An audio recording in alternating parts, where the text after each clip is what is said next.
I was driving home from a charity gala when I saw his black Escalade in Victoria Hale's driveway. 11:30 at night, my husband's car, my best friend's house. I pulled over. He walked up to her front door and pulled out a key. Not a knock, his own key. Through the front window, I watched her meet him with open arms, his mouth on hers before the door even closed. I sat in my car on that dark street, and I did not cry. I was going to make him lose everything, the house, the trust, the daughter. And it would start with what I did in the next 5 minutes. I walked up Victoria's front steps in my heels, the same heels I had bought on clearance at Nordstrom Rack 3 years ago, because Charles said full-price shoes were a waste of money. The door was unlocked. Of course it was. I pushed it open and stepped into the foyer, where the scent of her vanilla candles mixed with his cologne, the Bleu de Chanel I had bought him for his birthday. They were in the living room. Victoria's lipstick was smeared. Charles's tie was loosened. Neither of them moved for what felt like a very long time. Victoria opened her mouth first. Nothing came out. Charles raised both palms like a man calming a dog. Margaret, this is not what it looks like. 20 years of marriage, and that was the best he could do. I turned to Victoria. My voice came out low and level, the kind of level that takes everything you have. 5 years ago, you sat at my kitchen table and sobbed so hard you could not breathe. You told me you had nothing, no savings, no credit, no one who would return your calls.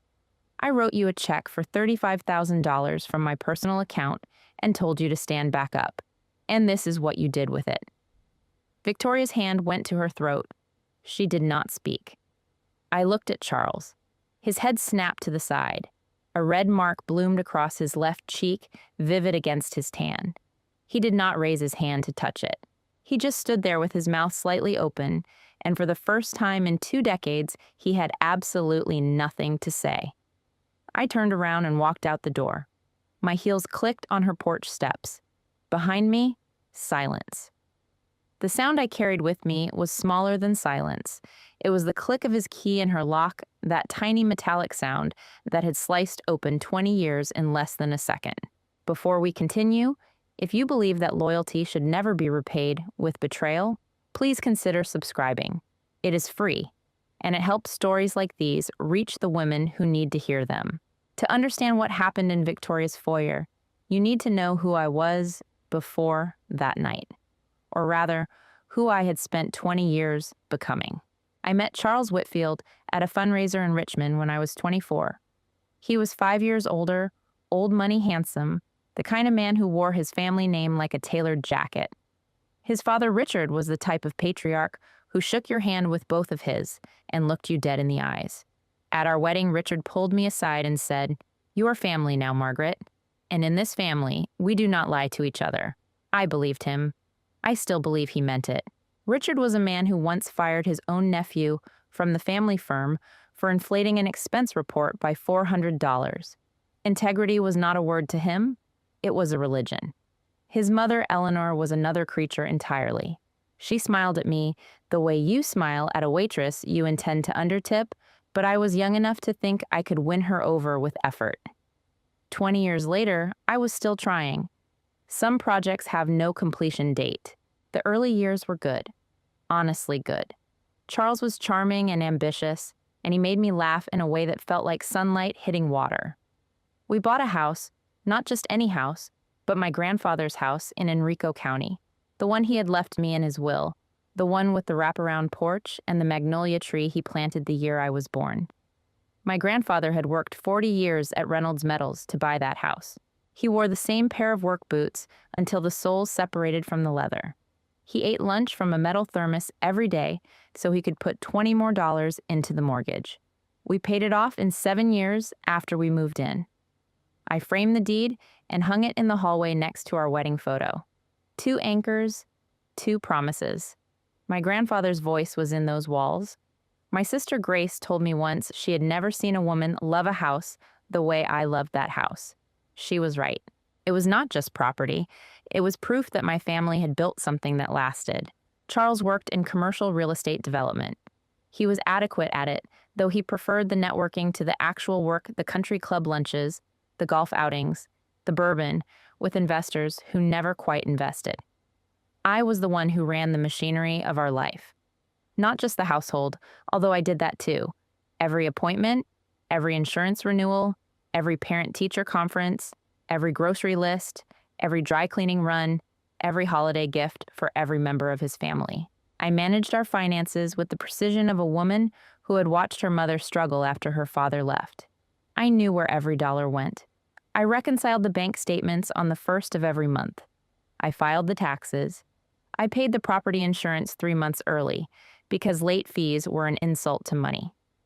Charles's contribution to household management was opening the mail, which he insisted on doing himself. He said it was his way of taking care of things.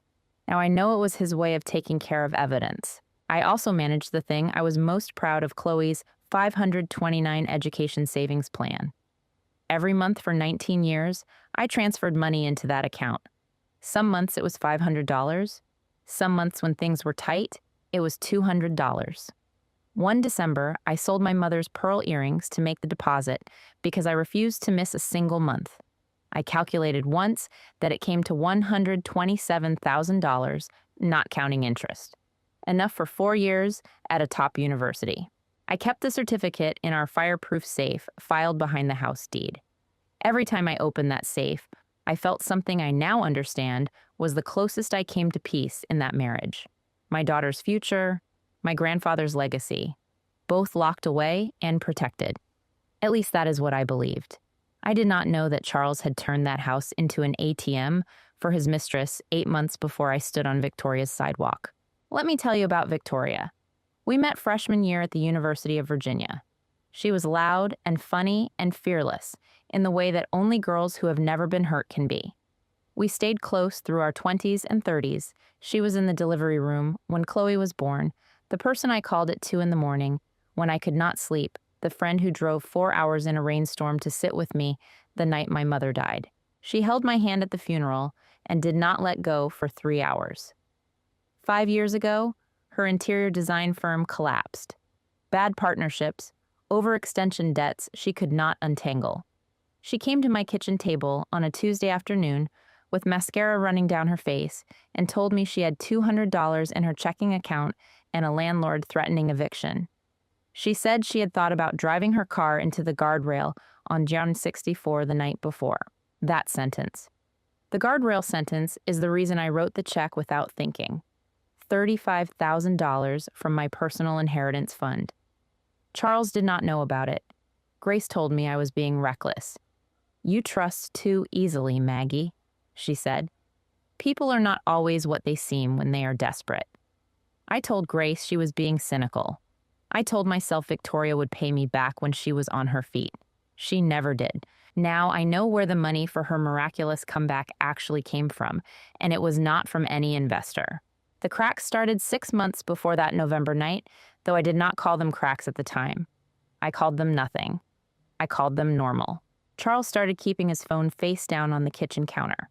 He bought new cologne Tom Ford, $80 a bottle, without mentioning it.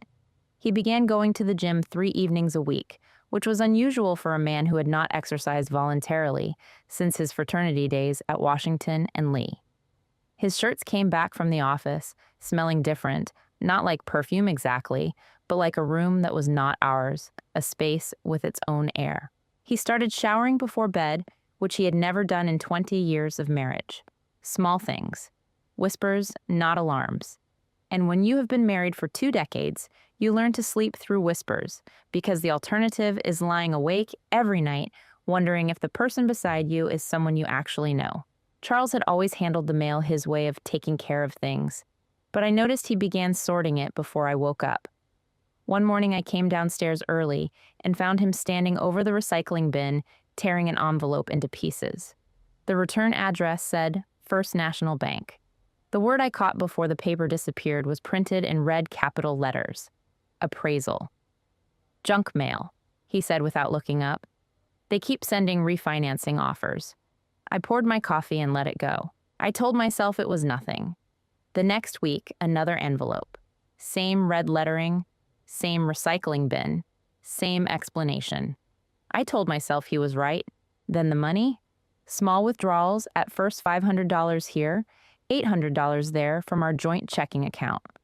When I asked, Charles said they were business expenses, seed money for a development deal that was about to close. The deal never closed. The withdrawals kept coming. Larger now, $2,000 in September, $3,500 in October. I told myself this was normal. Entrepreneurs take risks. I told myself I was being controlling. I told myself that questioning your husband's finances was the first step toward becoming the kind of wife who drives her husband away. Victoria, meanwhile, was flourishing. She opened a new design studio in Carytown with floor-to-ceiling windows and Italian light fixtures. She started wearing Hermes scarves and driving a white BMW convertible. She attributed it to a silent investor who believed in her vision. At dinner parties, she would sit next to Charles and ask him questions about real estate with a kind of wide-eyed, leaning-in attention that I found flattering. At first, she was taking an interest in my husband's expertise. Then I noticed the way her hand lingered on his forearm when she laughed. The way Charles leaned toward her an inch more than he leaned toward anyone else. The way they both reached for the salt at the same time and their fingers touched and neither of them pulled away. I mentioned it to Grace on the phone one evening. "Something about Victoria and Charles feels off," I said. Grace was quiet for a long moment. "Trust your gut, Maggie. Your gut is smarter than your heart." But I did not trust my gut. I trusted my marriage. I trusted 20 years. I trusted the man who brought me coffee every morning, 2 sugars, a splash of cream, without ever being asked. How do you suspect a man who remembers how you take your coffee? Now I know the answer. You suspect him when you realize you never actually liked coffee that way. He never asked. He decided. And I drank it for 20 years because it was easier than correcting him. I told myself that Victoria owed me her life. She would never betray me. I told myself that Charles was the father of my child, the man who held my hand at my mother's funeral and wept harder than I did. I told myself that suspicion was poison and I would not drink it. But the signs kept multiplying. Charles began taking business calls in the garage with the door closed. He changed the password on his laptop, the one we had shared for a decade, and when I asked, he said the company required stronger security protocols. He started buying Victoria birthday presents, which he had never done before. "She is your best friend," he said. "I am being thoughtful." He trimmed his beard differently. He bought shirts in colors he had never worn. One night, I woke at 2 a.m, and his side of the bed was empty. I found him in the kitchen, thumbing his phone, the screen casting blue light across his face. When he saw me, he locked the screen so fast, his thumb slipped, and he nearly dropped it. "Work email," he said. "Go back to sleep, Margaret." I went back to sleep. I told myself it was work email. I told myself the cologne change was because his old brand was discontinued. I told myself the locked laptop was company policy.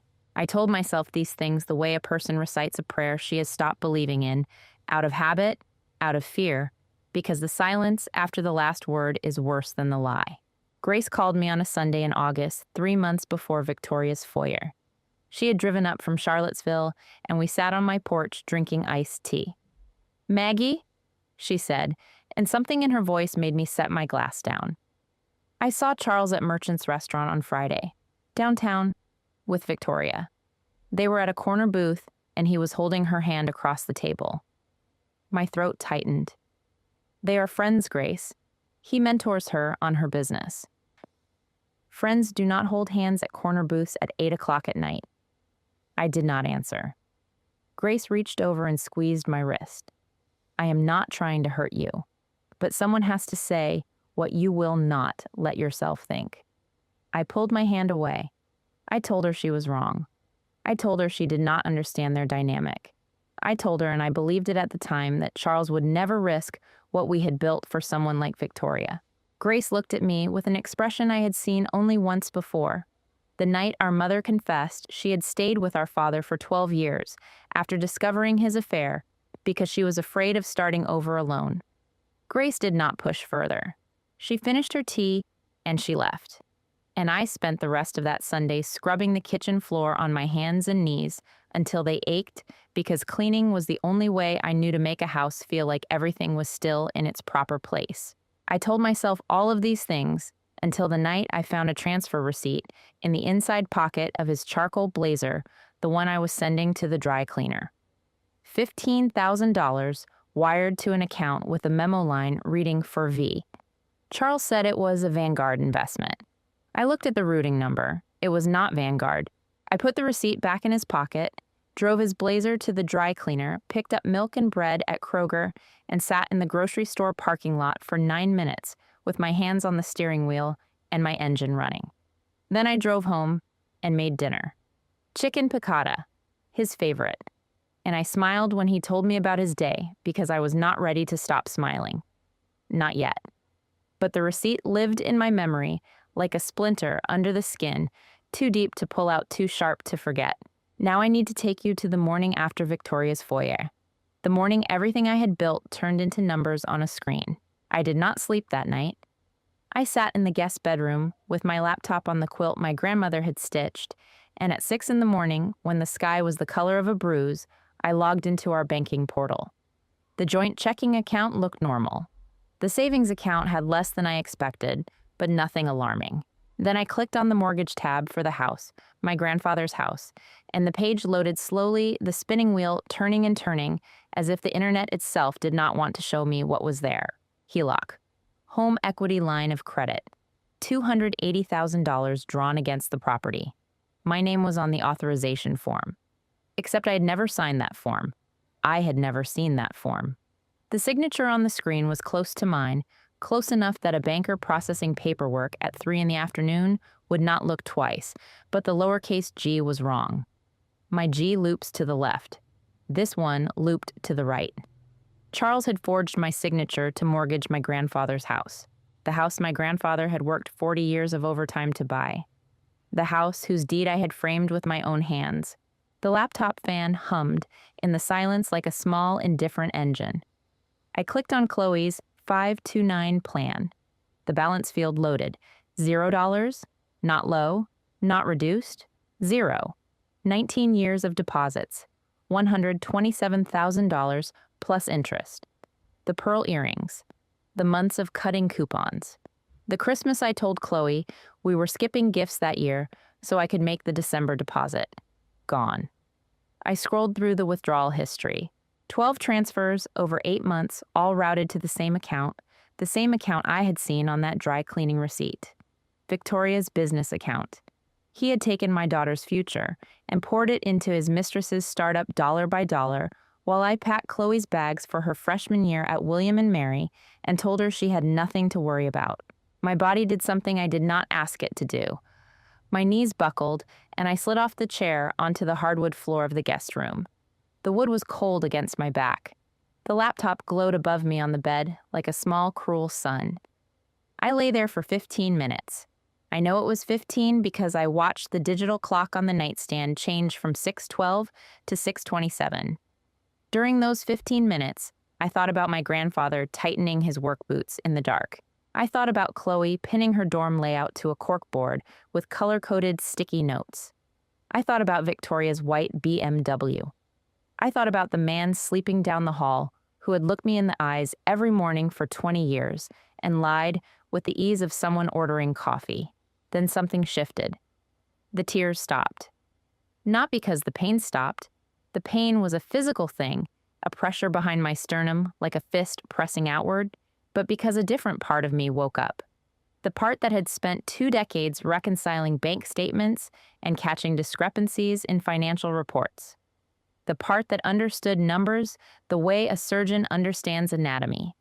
That part looked at the screen and did not see heartbreak. It saw evidence. It saw a paper trail. It saw a man who had been sloppy because he believed his wife was too trusting to check.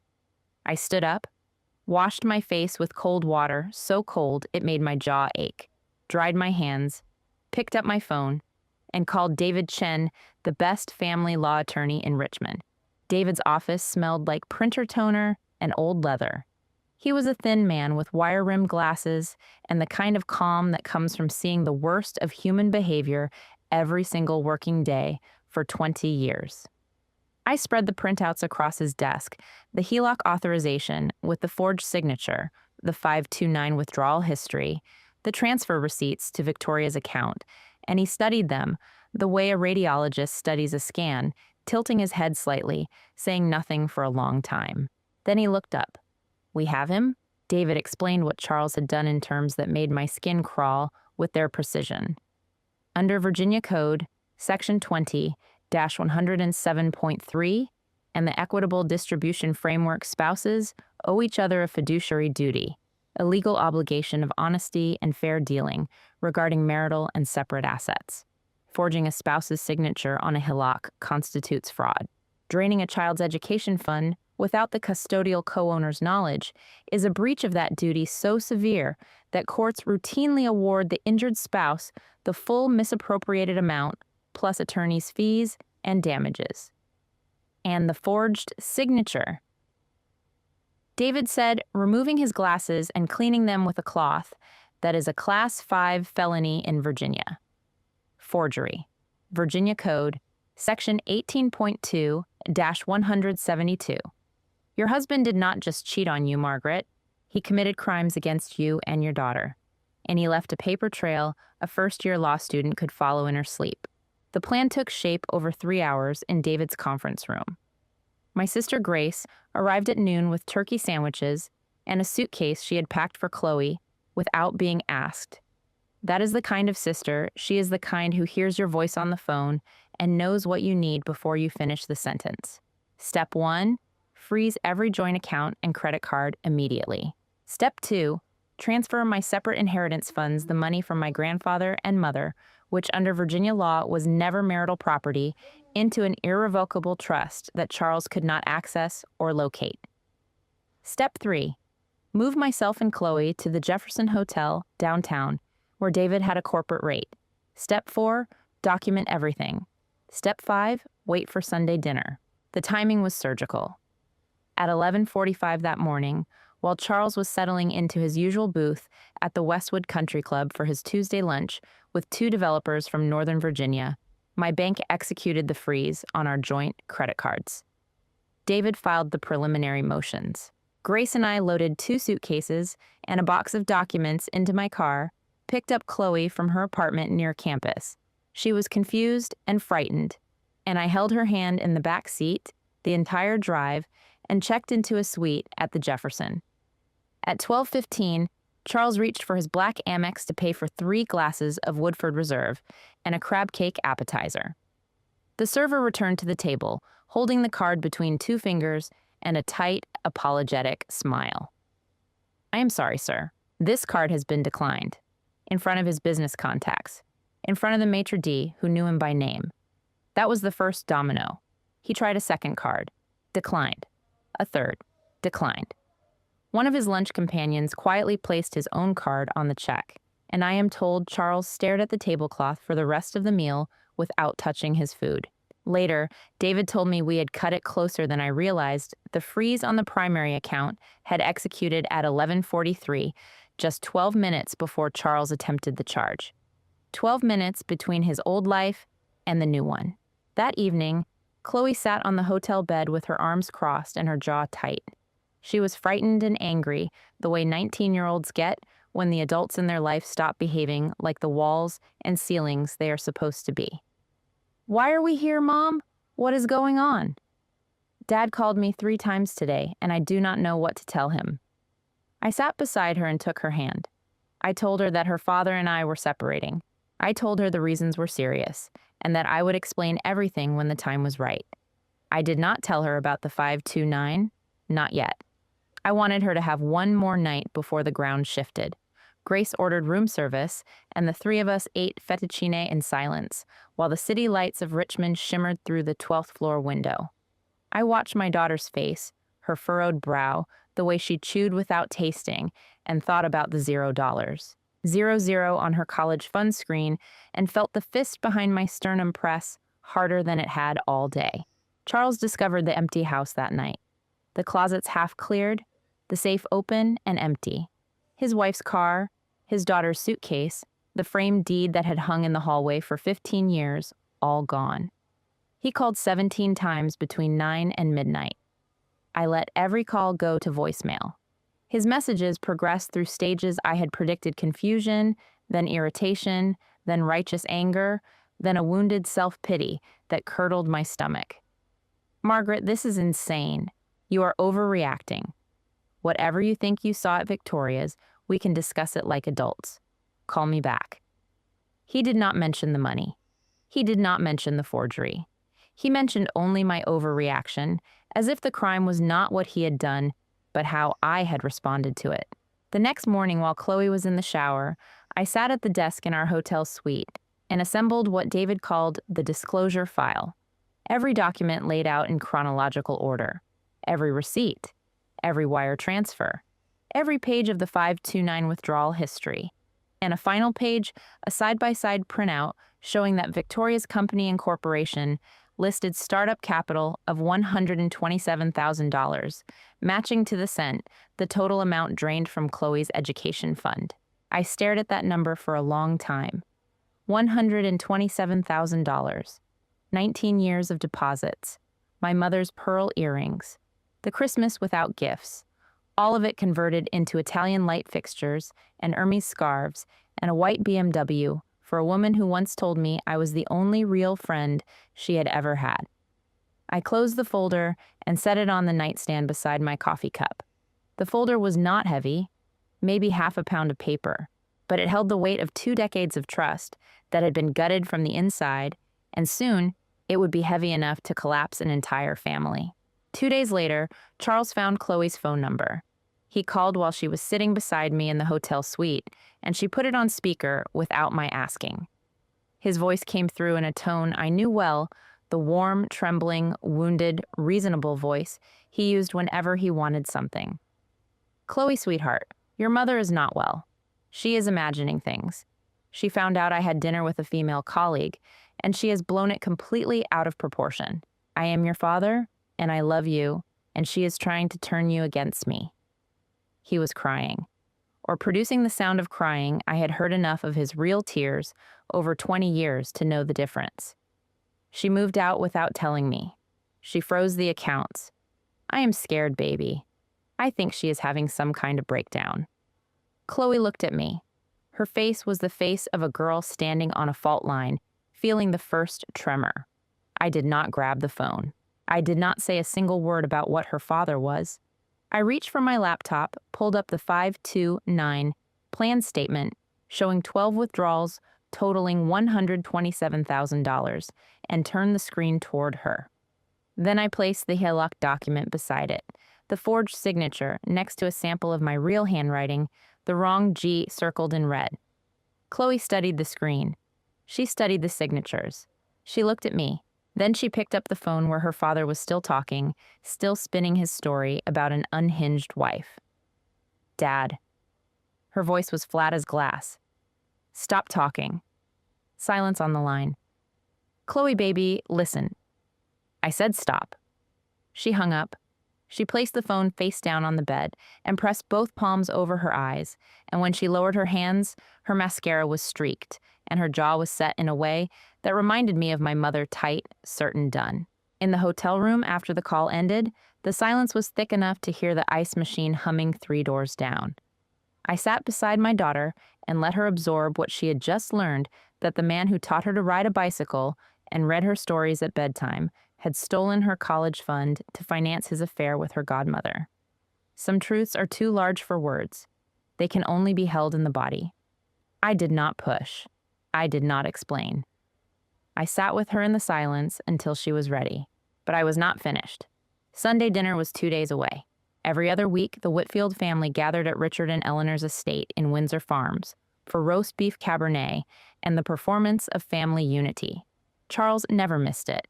His identity was built on being a Whitfield, on the name the house the trust fund Richard had established for his heirs. Take away his wife, and Charles could survive. Take away his money, and he could adapt.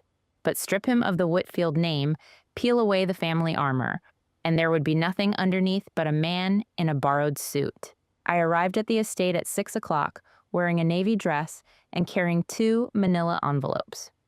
Charles was already seated in the wingback chair by the fireplace, performing confidence with a glass of Cabernet. When I walked in, His face went white for half a second before the mask slid back on. Eleanor greeted me with her usual tight smile. Richard shook my hand firm, warm, both of his wrapped around mine, the way he always did. He had no idea what was coming. Neither did Eleanor. Grace had offered to come. I told her this was something I had to do alone. Dinner was served on the mahogany table that had been in the family for 4 generations. Silver candlesticks, linen napkins, crystal wine glasses that Eleanor polished by hand every Sunday morning. I ate. I complimented the roast. I asked Eleanor about her garden club. I watched Charles's jaw tighten with every minute I did not speak about what he knew I knew. The anticipation was doing my work for me.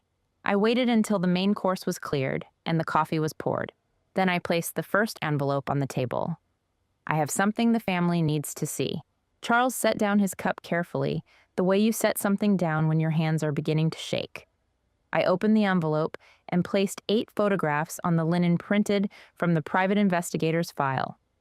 Charles entering Victoria's house. Charles leaving Victoria's house. Charles kissing Victoria in her doorway at 2 in the afternoon on a Wednesday. 4 dates, 4 sets of timestamps. Charles's face in each one unmistakable. Eleanor picked up one photograph, studied it for precisely 3 seconds, and set it down as if it smelled. Her face rearranged itself into the expression she wore when discussing anything unpleasant, controlled, slightly bored, firmly in command. Men make mistakes, she said, her voice carrying that particular note of authority that mothers-in-law use when they have decided how a conversation will end. Whatever is happening between you two, it should stay between you two. Airing dirty laundry at a family dinner is beneath this family, Margaret. Perhaps if you had invested more energy into being a wife and less into your little bookkeeping hobby, Charles would not have felt the need to. She did not finish the sentence. She did not need to. The implication hung in the air like smoke. It was my fault. It was always the wife's fault. I had heard this logic from Eleanor for 20 years, delivered in different wrappings, but always carrying the same message. Whatever Charles did, I had failed to prevent it by not being enough. I let her words settle. I let the silence after them grow uncomfortable. Then I opened the second envelope. I did not raise my voice. I did not need to. I placed the documents on the linen one at a time, each page, each layer heavier than the last.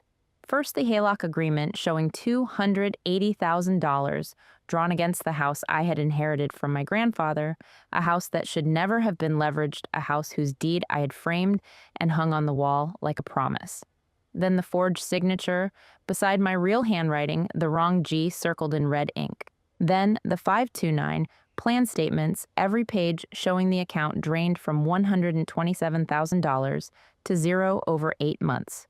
Then the wire transfer records, linking every single withdrawal to Victoria Hale's business account. And finally, the incorporation documents for Victoria's design studio, showing that the startup capital of $127,000 matched to the penny the total amount stolen from Chloe's college fund. His own daughter? Their own granddaughter? I let the papers speak. Eleanor's face had gone from dismissive to ash gray. She opened her mouth and closed it again. Charles stood up from his chair. Dad, let me explain. It was an investment. Victoria's company was going to generate returns that would have. But the reaction I had crossed the city to see the reaction that made every step of this worth it came from Richard. Richard Whitfield picked up the forged signature page. He held it at arm's length the way you hold something that smells wrong. He compared it to my handwriting sample slowly, carefully, the way a man who has spent 50 years reading contracts reads a document he wishes were fiction. He read the HELOC amount. He turned to the 529 statements and ran his finger down the column of withdrawals, and I watched his face change, not all at once. It was like watching weather move across a landscape, first confusion, then disbelief, then a cold, sharp understanding that settled into his jaw and the set of his shoulders. He turned the incorporation page over, read the startup capital figure, looked at the 529 total, and put both pages down on the table, side by side. The numbers matched, to the penny. Then he looked at his son, and the look on his face was not anger. It was something worse.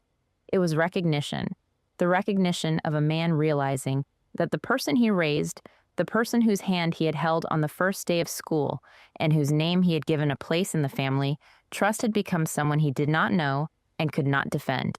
You stole from your daughter. Richard's voice was not loud. It was low and level, the kind of low that silences a room more completely than any shout. You forged your wife's name on a legal document. You took a child's education fund, your own child Charles, and gave it to your mistress. You leveraged a dead man's house, a man who trusted this family, to pay for your lies. Charles's hands were shaking. Dad, please. Richard picked up his crystal wine glass and hurled it against the oak-paneled wall above the fireplace. The glass exploded. Shards caught the candlelight as they fell glittering like something beautiful breaking. Eleanor flinched. The smell of Cabernet spread across the room. Charles stopped talking. Get out of my house. Richard's finger pointed at the door. His hand was steady. You're no longer welcome at this table, and tomorrow morning I am calling my attorney to remove your name from the family trust. Every dollar, every share, every property interest. You want to build your life on stolen money and forge signatures, you will do it without the Whitfield name behind you. Charles looked at his mother. Eleanor sat rigid in her chair, her napkin twisted between her fingers, her eyes fixed on the stains spreading across the oak panel where the wine glass had shattered. She did not look up. She did not speak. She did not defend him. For 20 years, Eleanor had shielded her son from every consequence, had rewritten every story to make Charles the hero or the victim. But she could not rewrite the numbers on those pages. She could not explain away a forged signature. Even Eleanor had limits, and her son had finally found them. Charles turned to me. I was already standing, sliding the documents back into their envelopes with the same care a surgeon uses to close an incision. I did not smile. I did not gloat. I simply walked toward the front door, my heels clicking on the marble, the same way they had clicked on Victoria's porch. Behind me, the sound of a chair scraping back, and Charles stood alone in the dining room of his father's house, surrounded by broken crystal and a silence that sounded like the end of a family name. The weeks that followed moved with the precision of falling dominoes. David filed the divorce petition on Monday. By Wednesday, he had sent a carefully assembled packet, anonymously as court rules, permitted to the board of directors at the Westwood Country Club and to each of Charles's 3 remaining business partners. The packet contained the HELOC fraud documentation, the 529 theft records, and a factual summary of the affair with Victoria, including the detail that her entire company had been capitalized with funds stolen from a child's education account. Charles had spent years cultivating his image at that club, the firm handshake, the easy smile, the aura of a man whose family name guaranteed his character. That image took 20 years to polish and 72 hours to shatter. His membership was revoked. His partners dissolved their agreements by certified mail. The men who had once competed for the chair beside him at dinner stopped answering his calls. Victoria fared no better. When the community learned that her studio's founding capital came from a 19-year-old girl's college fund, money extracted by the girl's own father and funneled to his mistress, who happened to be the mother's closest friend, the reaction was swift and unanimous. The story spread through Richmond's social circles, the way fire moves through dry grass. Clients pulled their projects. 2 interior design magazines that had scheduled features on Victoria's studio canceled without explanation. Vendors she had worked with for months refused to extend credit. The women in her networking group, the ones she had toasted champagne with at her studio launch, stopped responding to her texts. One of them, a woman named Patricia, who ran a catering company, told a mutual acquaintance that hiring Victoria would be like decorating your living room with stolen goods. The studio, with its Italian light fixtures and its floor-to-ceiling windows, went dark within 8 weeks. Victoria sold the inventory at a loss, broke her lease, and moved to a 1-bedroom rental in Mechanicsville. Her white BMW was repossessed from a grocery store parking lot on a Tuesday afternoon. The woman who had sobbed at my kitchen table 5 years earlier, who had told me I saved her life, who had used my generosity as a launching pad to steal my husband and my daughter's future, that woman was now invisible again. And this time, no one was coming with a check. The divorce hearing took place on a Thursday in February. The courtroom smelled like old paper and floor wax.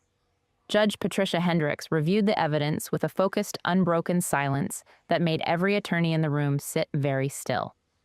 When she spoke, her voice carried the weight of someone who had seen cruelty before, but was still capable of being angered by it.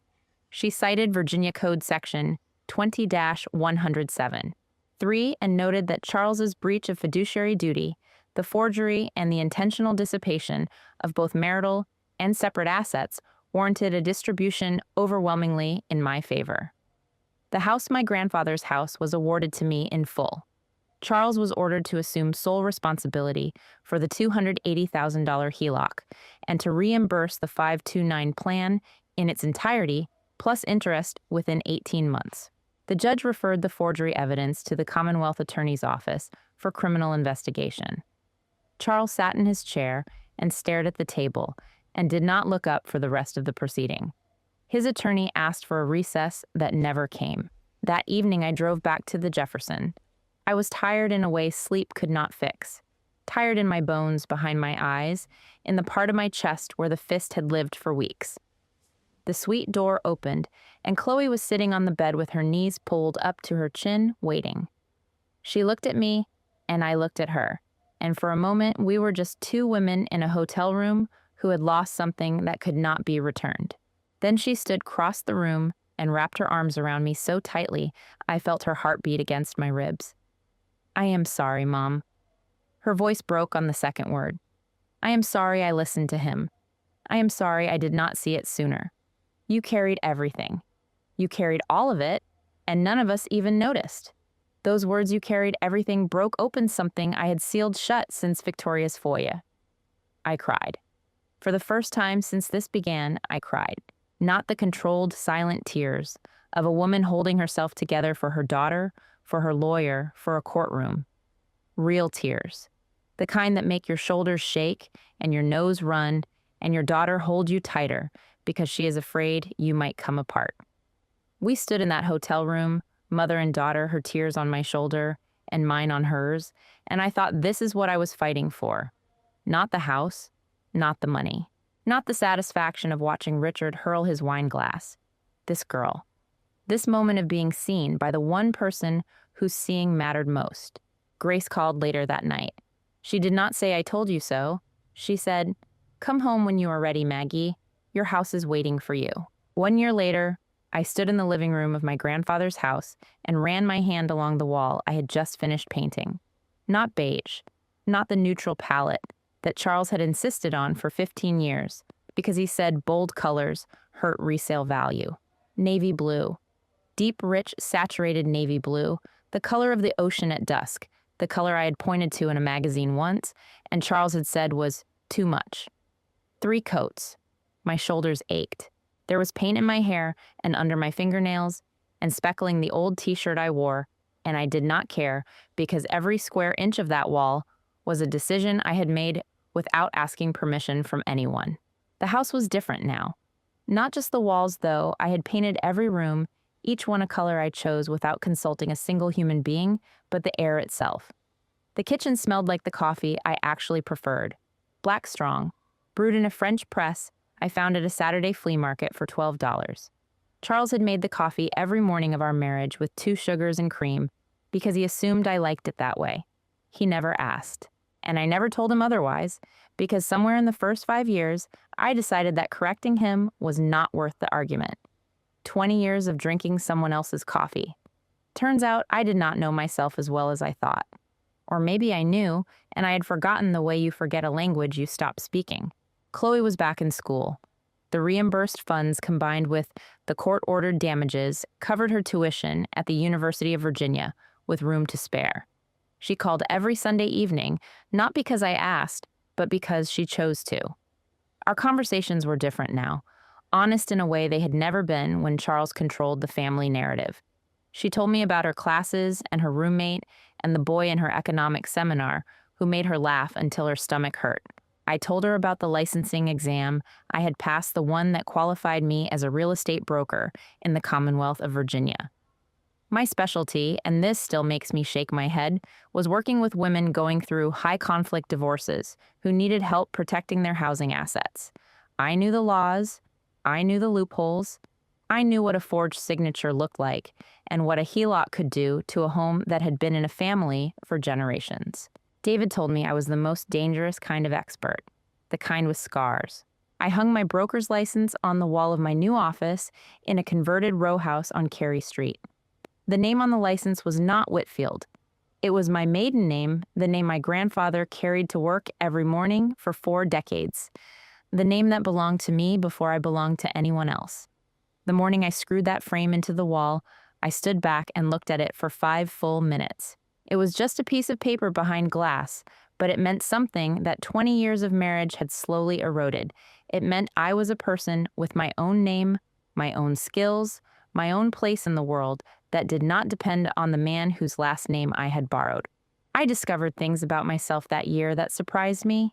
I learned that I preferred walking at night to running in the morning, that the city after dark had a rhythm that matched something in me that had been kept on mute for 2 decades. I learned that I liked jazz. Not the country music Charles had always played on the car stereo, the twangy ballads about trucks and front porches that I had listened to for years without ever saying I preferred something else. I learned that I could negotiate, that clients trusted my voice, that I could sit across a conference table from a man twice my size and hold my ground without raising mine. I learned that I was funny, actually funny, not the careful, self-deprecating humor I had used in my marriage to smooth over tension, but the sharp, dry kind that made people laugh out loud and then think. Some nights were hard. I will not lie about that. There were evenings when I reached across the bed in the dark and found only cold sheets, and the absence pressed down heavier than any presence I had known. One night in February, I woke at 3 in the morning to the sound of the house settling, the radiator ticking the magnolia branches, scraping the gutter, and for one disoriented moment, I forgot. I forgot all of it. I reached for Charles, the way I had 10,000 times before, and when my hand found empty mattress, the remembering hit me like cold water. I lay there in the dark and let the grief come, because grief is not a straight road. It doubles back on you. It finds you in parking lots and grocery stores and in the 3 in the morning silence of a half-empty bed. I did not fight it. I let it pass through me like weather. And when the clock read 4:15, I got up, brewed my coffee black, and sat by the window and watched the streetlights turn off one by one as the city came back to life. The grief was real, but it was mine, and it did not own me. There were mornings when I set 2 coffee cups on the counter before catching myself. But the hard nights grew less frequent, and the quiet mornings grew warmer. And somewhere between the painting and the studying and the slow reassembly of a self I had misplaced for 20 years, I found a kind of stillness I had not known I was missing. Grace came over on a Saturday in March with a bottle of wine and a bag of Thai takeout. We sat on the wraparound porch and watched the magnolia tree, my grandfather's magnolia, push out its first buds of the year. "You look different," Grace said. "How?" "Bigger. Like you take up more space now." She was right. For 20 years, I had made myself smaller, quieter opinions, fewer needs, reduced ambitions to fit inside a marriage that was not built for a woman my size. Now I was expanding, slowly, carefully. The way a tree grows once you remove the wire that has been cinched around its trunk. On a cold afternoon in December one year, and 2 months after I walked out of Victoria's foyer, I stepped out of my office on Cary Street and crossed the parking lot toward my car. Snow was beginning to fall, thin, dry flakes that dissolved the moment they touched the pavement. I was thinking about a client meeting and reaching for my keys when I saw him. Charles was standing near the far edge of the lot beside a dented gray sedan I did not recognize. He was thinner. His hair had gone mostly silver. He wore the camel overcoat I used to take to the dry cleaner every November, the same coat, older, now the left pocket, starting to tear at its seam. He looked like a man who had been subtracted from. Less height, less weight, less of whatever quality had once made people turn their heads when he entered a room. He took a step toward me. "Margaret." His voice cracked on the second syllable. "Please. 5 minutes. I have lost everything." The trust, the business, the club. Dad will not take my calls. Victoria moved out of state. I am at a motel off of 64, and I do not. He stopped. His eyes were wet. This time I believe the tears were real. But real tears from a man who forges his wife's name and steals his daughter's future are still just water on a face. I pressed the unlock button on my key fob. The car chirped once. I opened the door and looked at him. Really looked the way you study a photograph of someone you used to know. He was searching my face for something. Anger. Pity. The softness he had always found in me when he reached for it hard enough. He did not find it this time. There was nothing there for him. Not hatred, not triumph, not grief. Just the flat, clear calm of a woman who had already crossed the river and burned the bridge behind her. I forgive you, Charles. My voice was steady and low. Not for your sake, for mine. So I do not have to carry you anymore. He reached toward me. Margaret, please. I sat in the driver's seat and pressed the window button. The glass slid upward with a soft mechanical hum, sealing out the parking lot and the snow and the sound of his voice. It was a small sound, that hum. Nothing like the click of a key in a lock, but it did the same work. One sound had opened 20 years of pain. This one closed it. I drove home through the falling snow. The streets were quiet. The magnolia tree in the front yard wore a thin dusting of white. I unlocked my door, my key, my house, and walked into the living room where the navy walls glowed warm under the lamp I had chosen myself. I brewed a cup of coffee. Black. No sugar. I sat in the chair by the window and watched the snow come down on my grandfather's tree, and the house was silent, and the silence was not empty. It was full of paint and coffee steam and the particular kind of peace that belongs only to a woman who has stopped asking permission to exist. Outside the city disappeared beneath the white. Inside the lamp was on, and I was home. If this story stayed with you, if it reminded you of your own strength or the strength of a woman you love, I would be grateful if you shared it with someone who needs to hear it. Leave a comment and tell me what you would have done. And if you haven't subscribed, please do. It is free, and it means the next story will find you when you are ready for it.